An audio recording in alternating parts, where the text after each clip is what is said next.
Khalid from BSN1 LSM. So today, I will discuss the vitamin E. Vitamin E, an antioxidant powerhouse for a healthy life. Vitamin E, a fat-soluble vitamin, plays a crucial role in maintaining our overall health and well-being.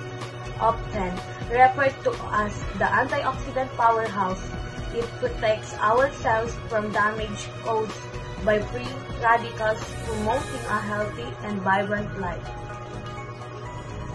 Chemistry of vitamin E.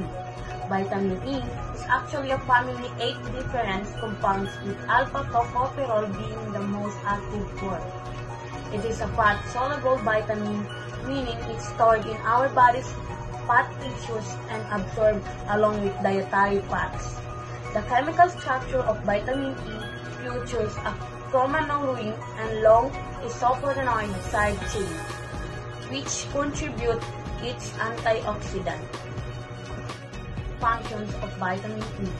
Vitamin E's primary function is to act as an antioxidant, protecting our cells from damage caused by the free radicals. Free radicals are unstoppable molecules that can damage our DNA, cells membranes, and other vital components, contributing to aging and disease. Vitamin E neutralizes these free radicals, preventing them from causing harm.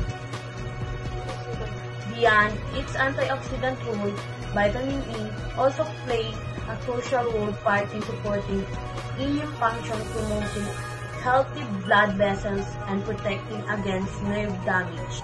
It's essential for maintaining healthy skin and eyes, and it may even play a role in reducing the risk of certain chronic diseases.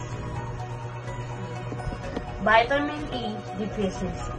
While vitamin E deficiency is relatively rare, it can occur in individuals with certain health conditions or dietary restrictions.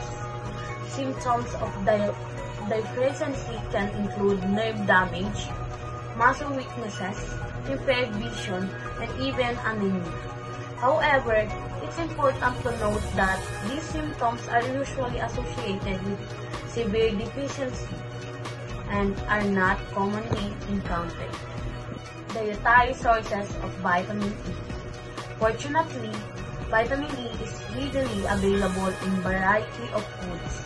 Excellent sources include almond, hazelnuts, peanuts, sunflower seeds, pumpkin seeds, sunflower oil, olive oil, and leafy green vegetables, spinach, kale.